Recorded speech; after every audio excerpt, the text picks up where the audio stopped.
धन्यवाद धन्यवाद परम पिता परमेश्वर, आपका हृदय से धन्यवाद एक एक उस उपकार के लिए जो आपने हमारे जीवन में किए हैं और करते जा रहे हैं।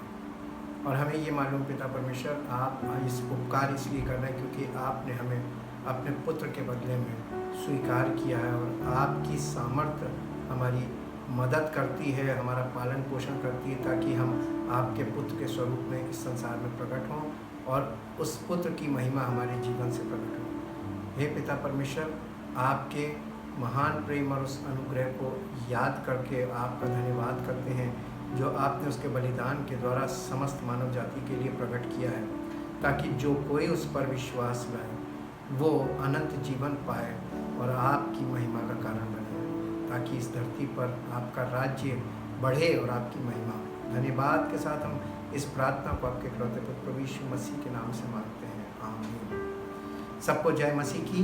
परमेश्वर का बहुत धन्यवाद करते हैं क्योंकि परमेश्वर धन्यवाद, आदर और महिमा के योग्य था, है और रहेगा।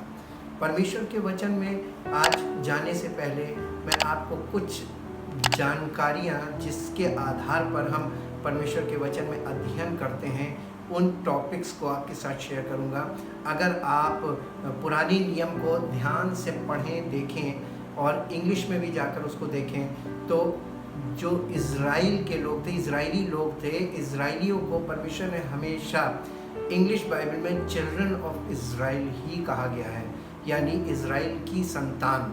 और इज़राइल की संतान, कभी कभी आप अगर उसमें देखेंगे तो इज़राइल की संतान का अर्थ है याकूब की संतान। याकूब की संतान का मतलब याकूब से 12 बच्चे पैदा हुए थे और उसके हर बच्चे से एक गोत्र बना, 12 गोत्र बने और ये 12 गोत्र मिलकर याकूब का वंश कहलाता है, या ये इज़राइली लोग कहलाते हैं। और ये वो लोग थे जिन्हें चिल्ड्रन ऑफ इज़राइल कहा गया from through out the history. पूरा पुराना नियम चिल्ड्रन ऑफ इज़राइल से ही संबोधित किया गया है, क्योंकि इज़राइल के लोग जो थे वो बेबी लेवल पर ही रहे स्पिरिचुअली, इसलिए। और नए नियम में जब हम आते हैं तो नए नियम में परमेश्वर के वचन में मसीह के लोगों के लिए ऐसा नहीं लिखा है कि परमेश्वर की संतान, बल्कि ऐसा लिखा है कि जितने लोग परमेश्वर की आत्मा के चलाए चलते हैं वे ही परमेश्वर के पुत्र हैं, यानी they are the sons of God. परमेश्वर के पुत्र में और परमेश्वर की संतान में क्या अंतर है, हमें इसमें ध्यान देने की आवश्यकता है। अगर हम आपके साथ परमेश्वर के वचन से यूहन्ना रचित सुसमाचार मैं आपके बीच में पढ़ के दिखाता हूँ। यूहन्ना रचित सुसमाचार उसका पहला अध्याय और पहले अध्याय के 12 पद में हम पढ़ेंगे, जहाँ इस प्रकार से लिखा हुआ है। पहला अध्याय उसके 12 पद में, परंतु जितनों ने उसे ग्रहण किया, यीशु मसीह को जितनों ने ग्रहण किया, उसने उन्हें परमेश्वर की संतान होने का अधिकार दिया। उन्हें परमेश्वर की संतान होने का अधिकार दिया, अर्थात उन्हें जो उसके नाम पर विश्वास रखते हैं। आज भी बहुत से लोग प्रभु यीशु मसीह पर विश्वास रखते हैं, उनमें और जो पवित्र आत्मा के चलाए चलते हैं उनमें एक अंतर है, और ये बहुत ज़बरदस्त अंतर है, ये बहुत बड़ा अंतर है जो आपको ऐसे नहीं पता चलता। जब आप उस दौर से गुजरते हैं तो अनुभव से आप इस बात को जानते हैं कि हाँ, ये शुरुआती स्टेज की बात थी और वो परिपूर्णता पर पहुंचने की बात थी, यानी जहाँ से आपने मसीही जीवन की शुरुआत की और जहाँ आप मसीही जीवन में परिपक्व हुए, तो ये शुरुआती स्तर की बात है। और इसे इंग्लिश में कैसे कहा गया, मैं आपके बीच में इंग्लिश में पढ़ के सुनाऊंगा। मसीही जीवन ये वो जर्नी है, हमारी आत्मिक जर्नी, जो बेबी लेवल से तो शुरू होती है लेकिन मैच्योरिटी तक जानी चाहिए और जो नहीं पहुंच पाती है। और यही कारण है आज कलीसियाओं में जो लेवल है वो बेबी लेवल ही है, और वो परमेश्वर की संतान तो हैं लेकिन परमेश्वर के पुत्र नहीं बन पाए। हम इस विषय को थोड़ा सा और हाईलाइट करना चाहते हैं आपकी और अपनी उन्नति के लिए, क्योंकि हमें उन्नति में, आत्मिक उन्नति क्या होती है, आत्मिक पालन पोषण ही आपकी आत्मिक ग्रोथ है। और आत्मिक पालन पोषण से आप जब आत्मिक तौर पर परिपक्वता की ओर बढ़ते हैं, यही आपकी स्पिरिचुअल ग्रोथ कहलाती है, आत्मिक उन्नति कहलाती है। इंग्लिश में the gospel of John chapter 1 verse 12, but to as many as did receive and welcome him he gave the authority, power, privilege, right to become the children of God, that is to those who believe in, adhere to, trust in, rely on his name, यानी जो यीशु मसीह के नाम पर भरोसा रखते हैं, they are the children of God। children plural word है। children of God का मतलब होता है परमेश्वर की संतान। और अब डिफरेंस देखिएगा, रोमियो की पत्री उसका 8 अध्याय, रोमियो की पत्री उसके 8 अध्याय में आएंगे और 8 अध्याय का 14 पद मैं आपके लिए पढ़ूंगा और यहाँ पर इस प्रकार से लिखा हुआ है 8:14, the book of Romans chapter 8 verse 14, for all who are led by the spirit of God are sons of God. What is the difference between children and sons? Children are immature spiritually and sons are the mature persons। mature persons यानी जो वो लोग जो परिपक्व हो चुके और अब पवित्र आत्मा की अगुवाई में चलकर उसकी महिमा और उसकी इच्छा को पूरा कर सकते हैं और कर रहे हैं, ये वो लोग हैं। हमें इस डिफरेंस को स्टडी करने की बहुत ज़रूरत है, क्योंकि इमेच्योरिटी से मैच्योरिटी की ओर बढ़ना स्पिरिचुअली ये ठीक वैसे ही है जैसे एक छोटे बच्चे का फिजिकली पालन पोषण किया जाता है और उसे बराबर मॉनिटर किया जाता है कि वो सही ग्रोथ में बढ़ रहा है कि नहीं। समय समय पर उसके भोजन में परिवर्तन होता है, उसको शिक्षा का प्रबंध किया जाता है ताकि उसका बौद्धिक विकास हो, उसको हर समय गाइड किया जाता है ताकि वो उस सही मार्गदर्शन में चलकर परमेश्वर की उस महिमा को जो परमेश्वर की योग्य है उसे समझ सके। फिजिकल मैच्योरिटी के लिए जैसे फिजिकल मैच्योरिटी होती है, एक दिन में नहीं होती है, एक बार में नहीं होती है, ये एक प्रोसेस है जो समय के साथ साथ चलता है। और जैसे जैसे समय आगे बढ़ता है और उस बच्चे को, जो फिजिकल बच्चा है, उस बच्चे की सब तरीके की परवरिश में सेवा की जाती है, उसकी सब चीज़ों की पूर्ति की जाती है, उसका ध्यान रखा जाता है और इस तरीके से उसकी सब बातों को ध्यान देते हुए और सब बातों की और उसकी पूर्ति करते हुए उसको हम लोग पालन पोषण करते हैं।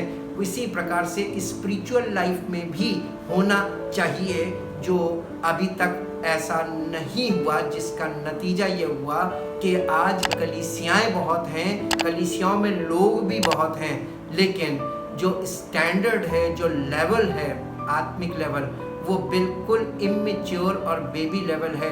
वो ऐसा लेवल है जिसके बारे में पौलुस ने अपना अनुभव शेयर किया। वो एक ऐसा परमेश्वर का सेवक रहा है जो परमेश्वर की आत्मा से परिपूर्ण था और एकदम परिपक्व भी था। उसने 1 कुरिन्थियों 3 अध्याय में मैं आपके सामने पढ़ूंगा पौलुस की उस कठिनाई को, जो आज पवित्र आत्मा से प्रेरित व्यक्ति बहुत जल्दी समझ सकता है स्वयं भी। ठीक वही स्थिति आज भी है जो यहाँ पर लिखी हुई है। और यहाँ 1 कुरिन्थियों चैप्टर 3 वर्स 1 पहले पद से मैं आपके बीच में पढ़ूंगा।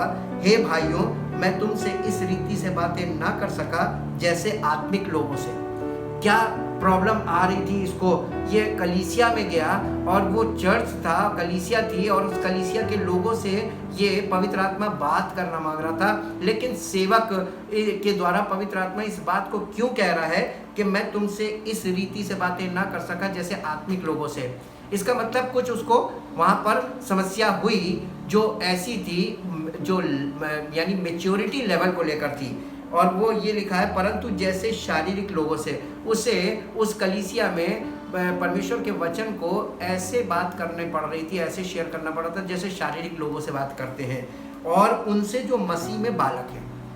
देखिए यहाँ पर ये वो दृश्य है कलीसिया का, जिसे कुरिन्थियों की कलीसिया कहते हैं, जिसके पासबान पास्टर पौलुस स्वयं इस मसले को डील कर रहे हैं। और आज मैक्सिमम कलीसियाओं में यही हालात हैं, और उसका कारण यहाँ पर लिखा हुआ है, मैंने तुम्हें दूध पिलाया, अन्न ना खिलाया, क्योंकि तुम उसको खा नहीं सकते थे। ये स्पिरिचुअल बात है।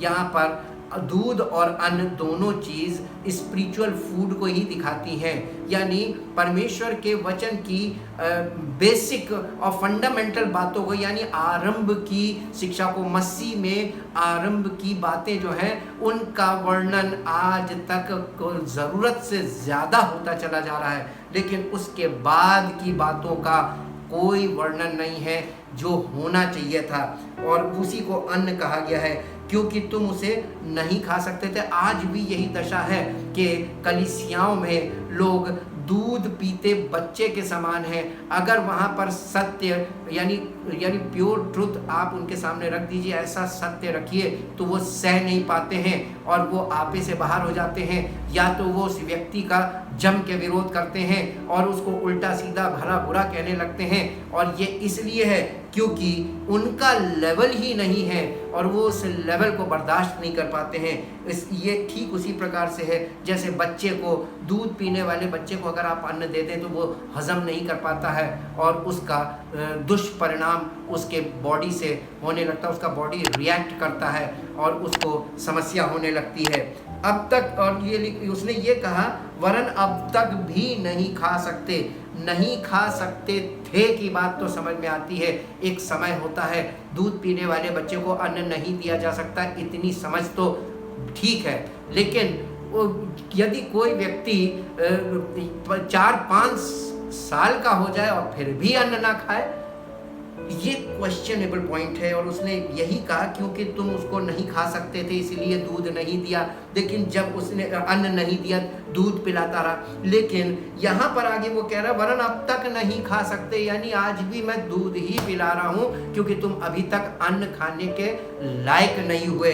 यहाँ पर सवाल उठ जाता है, ये मेडिकल क्वेश्चन भी है अगर फिजिकली देखें, कि कोई व्यक्ति कैसे दूध पर सारी जिंदगी टिक सकता है। उसको अन्न की ज़रूरत होनी चाहिए, जो स्पिरिचुअली आज भी नहीं हो पा रही है, क्योंकि अब तक तुम शारीरिक हो। समस्या ये थी कि कलीसिया में जो बातें होनी चाहिए थी वो आत्मिक भोजन के तौर पर होनी चाहिए, यानी स्पिरिचुअल लिविंग फूड देना चाहिए था। उसकी जगह शारीरिक बातें, शारीरिक विधियां, शारीरिक नियम, इन्हीं पर फोकस करते रहे और आज तक वही दशा है। इसलिए कि जब तुम में डाह और झगड़ा है तो क्या तुम शारीरिक नहीं, और उसका चिन्ह भी आपको पता चलता है। आज आप कलीसियाओं में देखिए, डाह और झगड़े दोनों चीज़ें आपको बहुत आसानी से देखने को मिलेंगे, और ये इसलिए है क्योंकि ये उनके सब लोगों के शारीरिक होने का पक्का सबूत है।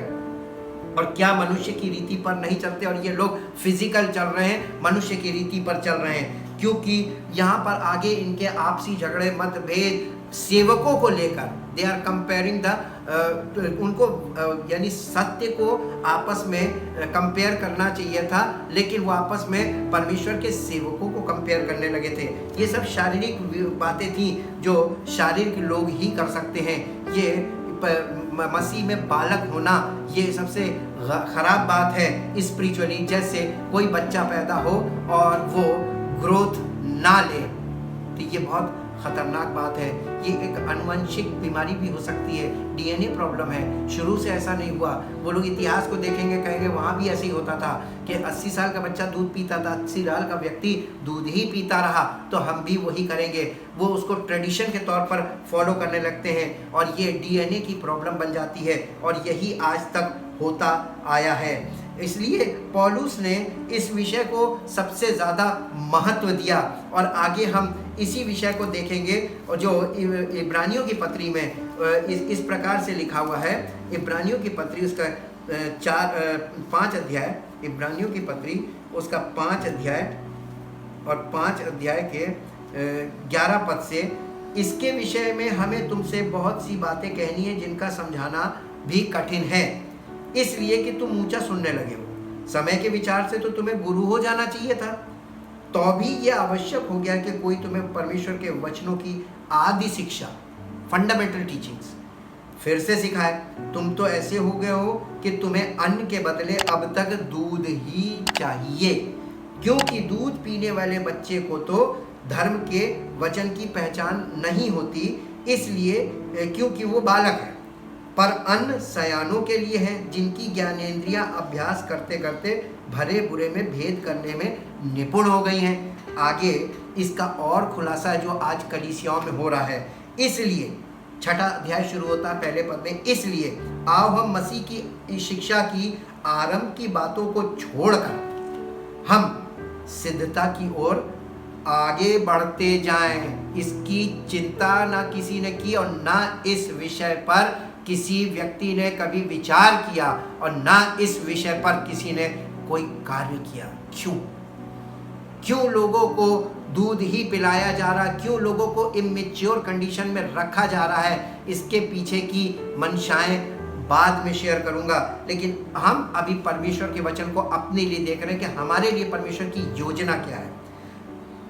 और मरे हुए कामों से मन फिराने, लिखा हुआ है इन आरंभ की, यीशु मसीह की शिक्षा की आरंभ की बातों को छोड़कर हम आगे की सिद्धता की ओर आगे बढ़ते चले जाएं और मरे हुए कामों से मन फिराने और परमेश्वर पर विश्वास करने और बपतिस्मों और हाथ रखने और मरे हुए के जी उठने और अंतिम न्याय की शिक्षा रूपी नींव फिर से न डालें। यदि परमेश्वर चाहे तो हम यही करेंगे। यहाँ पर ये बात जोर दिया जा रहा है इस बात पे, और इस बात पे आज हम व्यक्तिगत तौर पर प्रैक्टिकली इस पे जोर नहीं देखते हैं। इसका कारण, जब कोई व्यक्ति जीवन में पहली बार सुसमाचार सुनता है कि यीशु मसीह ने हमें पापों से छुड़ाने के लिए हमारे पापों को स्वयं ले लिया और उन पापों की सज़ा अर्थात मृत्यु को हमारे स्थान पर स्वीकार करके हमें पापों से तथा मृत्यु से बचकर जीवन प्राप्त करने का अवसर दे दिया है, तो शारीरिक मनुष्य इस बात को बिल्कुल नहीं समझ पाता है, क्योंकि उसकी दृष्टि में मृत्यु का अर्थ केवल शारीरिक मृत्यु ही होता है। इसके अतिरिक्त उसे मृत्यु का अर्थ नहीं मालूम है, और क्योंकि वो पाप के विषय में भी मनुष्य केवल अपने जीवन के अपराधों व उन गलत कार्यों के विषय में सोचता है, जबकि ऐसा नहीं है। क्योंकि हम से जो पाप हो जाता है उसका कारण हमारा वो स्वभाव है जो हमारे लहू में पूर्वजों से चला आ रहा है, वो हमारा स्वभाव बन गया है और हमें विरासत में प्राप्त होता है हमारे पूर्वजों से, डीएनए है वो। निष्कर्ष ये निकलता है कि हम पाप करते हैं इसलिए पापी नहीं है, बल्कि बात ये है कि हम स्वभाव से पापी हैं इसलिए पाप करते हैं, क्योंकि पाप कोई व्यक्ति सीखता नहीं है और पाप वो करता है क्योंकि स्वभाव में उसके वो पाप है। पहला पत्रस उसका पहला अध्याय उसका 18 पद मैं आपके बीच में पढ़ूंगा। पहला पत्रस उसका पहला अध्याय और उसका 18 पद, क्योंकि तुम जानते हो कि तुम्हारा निकम्मा चाल चलन जो बाप दादों से चला आता है, उससे तुम्हारा छुटकारा चांदी सोने अर्थात नाशमान वस्तुओं के द्वारा नहीं हुआ, पर निर्दोष और निष्कलंक मेमने अर्थात मसीह के बहुमूल्य लहू के द्वारा हुआ। उसका ज्ञान तो जगत की उत्पत्ति से पहले ही जाना गया था, पर अब इस अंतिम युग में तुम्हारे लिए प्रकट हुआ। उसके द्वारा तुम उस परमेश्वर पर विश्वास करते हो जिसने उसे मरे हुओं में से जिलाया और महिमा दी कि तुम्हारा विश्वास और आशा परमेश्वर पर हो। ये परमेश्वर ने कार्य किया अपने इकलौते पुत्र प्रभु यीशु मसीह के द्वारा, हमें उस स्वभाव से छुड़ाने के लिए जो पूर्वजों से हमारे अंदर आ रहा था, जिसमें पाप और श्राप का पूरा प्रभाव पाया जाता है। इसी स्वाभाविक पाप की दशा से छुड़ाने के लिए परमेश्वर ने अपने इकलौते पुत्र प्रभु यीशु मसीह को भेजा, ताकि जो कोई उस पर और उसके उस बलिदान पर जो उसने हमारे लिए किया है विश्वास करे कि ये उसने मेरे लिए किया है। ये विश्वास व्यक्तिगत विश्वास होता है। छुटकारा पाने के लिए आपको सामूहिक विश्वास नहीं करना है, बल्कि व्यक्तिगत विश्वास करना है, यानी पर्सनल फेथ। आपको स्वयं केवल अकेले ये मान लेना है कि प्रभु यीशु मसीह के द्वारा हमें पापों की क्षमा मिली है, वो हमारे पापों के लिए मारा गया, गाड़ा गया और मेरे लिए जी उठा, यानी पर्सनल फेथ। और यही यीशु मसीह को अपना व्यक्तिगत उद्धारकर्ता ग्रहण करें, यानी पर्सनल सेवियर उसको स्वीकार कर ले, मान ले, तो उसे तो आपको पवित्र आत्मा का वरदान दिया जाता है। पहला पत्रस उसका 2 अध्याय, पहला पत्रस उसका 2 अध्याय और 2 अध्याय का पहले पद से हम आपके सामने पढ़ेंगे। और यहाँ इस प्रकार से लिखा हुआ है, इसलिए सब प्रकार का बैरभाव और छल और कपट और डाह और निंदा को दूर करके नए जन्मे हुए बच्चों के समान निर्मल आत्मिक दूध की लालसा करो, ताकि उसके द्वारा उद्धार पाने के लिए बढ़ते जाओ, क्योंकि तुमने प्रभु की कृपा का स्वाद चख लिया है।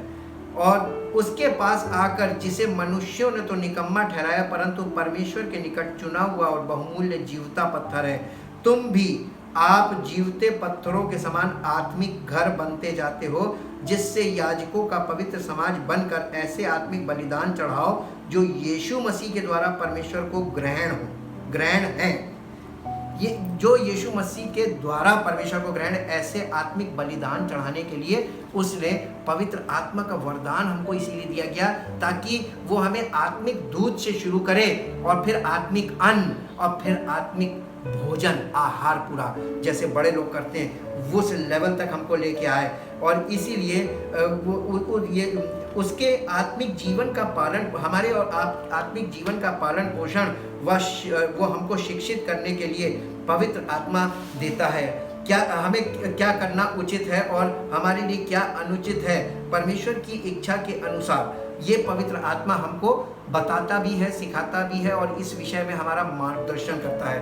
पवित्र आत्मा के साथ हमें व्यक्तिगत संगति यानी पर्सनल फेलोशिप करना आवश्यक है, और क्योंकि उससे हमारी इच्छा और भावना, परमेश्वर की इच्छा और भावना एक हो सके, यानी जो परमेश्वर की आत्मा के साथ संगति करता है उसके साथ एक आत्मा हो जाता है। और जब हमारी पवित्र आत्मा के साथ हम अपनी आत्मा के साथ पवित्र आत्मा में संगति करते हैं तो हम उसके साथ एक आत्मा हो जाते हैं, ताकि परमेश्वर की इच्छा और भावना हमारे अंदर आ जाए और हमारी इच्छा और भावना को हम निकाल सके, उसको अलग रख सके।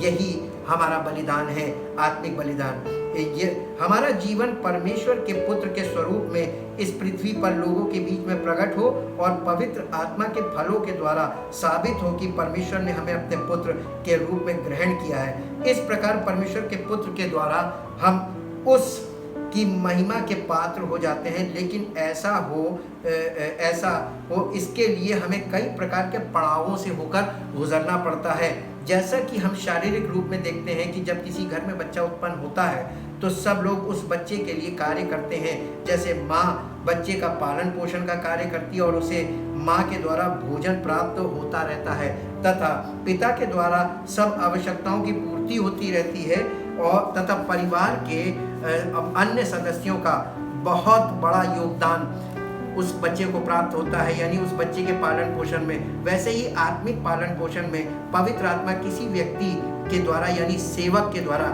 जो उसका आत्मिक भोजन देने का कार्य करता है, तथा पिता यानी परमेश्वर सब आवश्यकताओं की पूर्ति करते हैं। और पवित्र आत्मा से परिपक्व परिवार के अन्य सदस्य अर्थात कलीसिया के वो लोग जो आत्मिक हैं, वो आत्मिक, हम सब कलीसिया में एक आत्मिक परिवार बनते हैं जो परमेश्वर का परिवार कहलाता है। वो उस नए सदस्य का अपने अपने तरीके से सहयोग करते हैं कि वो आत्मिक रूप से वयस्क हो तथा स्वस्थ आत्मिक जीवन को प्राप्त कर सके। ये आत्मिक जीवन के तरीका है। अतः परमेश्वर ने अपनी योजना के अंतर्गत हमें भी जो आत्मिक जीवन में पवित्र आत्मा के द्वारा अपनी उस सेवा के लिए चुना है जो हम शारीरिक रूप से नहीं कर सकते हैं। इसलिए पवित्र आत्मा जिसके जीवन में निवास करता है उस व्यक्ति का शरीर पवित्र आत्मा का मंदिर हो जाता है, और उस और पवित्र आत्मा के साथ उसका आत्मा एक हो जाता है और इसी व्यक्ति में होकर पवित्र आत्मा सब लोगों के आत्मिक पालन पोषण का कार्य करता है तथा आत्मिक रूप से सबको शिक्षित करता है ताकि हम आत्मिक जीवन में परिपक्व हो जाएं।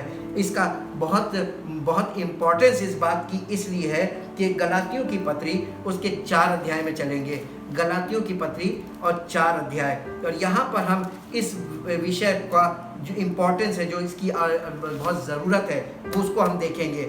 और वो हमको मिलती है 4 अध्याय के पहले पद से। यहाँ पर पौलुस चिट्ठी लिख रहा है, कलीसिया को कह रहा है, मैं ये कहता हूँ कि वारिस जब तक बालक है, यद्यपि वो सब वस्तुओं का स्वामी है, तो भी उसमें और दास में कोई भेद नहीं। यानी दास का मतलब यहाँ गुलाम से है, यानी नाबालिग वारिस और गुलाम ये दोनों बराबर हैं। अब आप देखेंगे कि ये तो बड़ी गलत बात हो गई। एक नाबालिग वारिस और गुलाम, आप पर प्रभु यीशु मसीह पर विश्वास करते हैं, आप परमेश्वर की संतान तो बन जाते हैं, लेकिन नाबालिग हालत में आपके हाथ कुछ नहीं लगेगा, क्योंकि आप गुलाम की तरह हैं। आप प्रबंधकों के अधीन रखे गए हैं ताकि आप मैच्योर हों, लेकिन उन प्रबंधकों ने आपको मैच्योर नहीं होने दिया ताकि उनकी गद्दी बनी रहे, उनका प्रभाव बना रहे, उनका प्रभुत्व बना रहे और आप इमैच्योर बने रहो। यही फॉल्ट वहाँ पर हुई थी पुराने नियम में। वो चिल्ड्रन ऑफ इज़राइल यानी इज़राइल की संतान बने रहे, वो कभी परिपक्व नहीं हुए। उनमें से एक ही परिपक्व निकला, वो था प्रभु यीशु मसीह, परमेश्वर का इकलौता पुत्र, इसीलिए उसे इकलौता बोला गया। और उसने अपने बाद जो शुरू किया, इसीलिए उसने पवित्र आत्मा हमको दिया ताकि हम पवित्र आत्मा के द्वारा चलें और पवित्र आत्मा के द्वारा ही कि हमारा और आपका आत्मिक पालन पोषण किया जाए। जहाँ पर सब गड़बड़ियाँ होती रही, लेकिन अब समय आ गया है कि परमेश्वर का आत्मा अब लोगों को डायरेक्ट कांटेक्ट कर रहा है, उसकी पहुँच बन गई है। यहाँ पे दूसरे पद में लिखा है, परंतु पिता के ठहराए हुए समय तक संरक्षकों और प्रबंधकों के वश में रहता है, यानी उनके कंट्रोल में रहता है। जैसे गुलाम वश में रहता है, वैसे ही इमेच्योर ओनर जो है, इमेच्योर स्वामी, सब वस्तुओं का स्वामी है लेकिन नाबालिग है, वो भी वश में रहता है, यानी पूरे कंट्रोल में रहता है। वैसे ही हम भी जब बालक थे तो संसार की आदि शिक्षा के वश में होकर गुलाम बने हुए थे, दास बने हुए थे। परंतु जब समय पूरा हुआ तो परमेश्वर ने अपने पुत्र को भेजा जो स्त्री से जन्मा और व्यवस्था के अधीन उत्पन्न हुआ, ताकि व्यवस्था के अधीनों को मोल लेकर छुड़ा ले और हमको यानी अन्य जातियों को हमको ले पालक होने का पद मिले, यानी हमें अडॉप्ट किया जाए, हमें गोद लिया जाए। और तुम जो पुत्र हो, इसलिए परमेश्वर ने अपने पुत्र के आत्मा को जो हे अब्बा हे पिता कहकर पुकारता हमारे हृदयों में भेजा है। इसलिए तू अब दास नहीं परंतु पुत्र है, और जब पुत्र हुआ तो परमेश्वर के द्वारा वारिस भी हुआ। हम परमेश्वर के पुत्र भी, हम उसके पुत्र के स्वरूप में हो ताकि हम वारिस बनकर खड़े हों और परमेश्वर की महिमा कर सकें। उसके इकलौते पुत्र प्रभु यीशु मसीह की तरह जब हम ऐसा करेंगे तो यीशु मसीह पैलौठा, जी उठने वालों में उसे पैलौठा इसीलिए बोला गया है क्योंकि उसके आगे परमेश्वर ने हम और आपको कनेक्ट किया है, और इसलिए वो जो इकलौता था जी उठने के बाद पैलौठा हुआ, क्योंकि उसके बाद हमारा पुनरुत्थान उसमें जुड़ जाता है मसीह में, और हम मसीह के बाद वैसे ही काम, इसीलिए तो यीशु मसीह ने कहा था कि तुम मुझसे बड़े बड़े काम करोगे। कहाँ गए उसके वो काम जो उसने कहा था कि तुम मुझसे बड़े बड़े काम करोगे? उसके लिए जो तरीका उसने रखा था उस तरीके को ना लोगों ने समझा और ना उस तरीके के अनुसार चले, इसलिए आज सब गड़बड़ी फैल चुकी है। लेकिन पिता,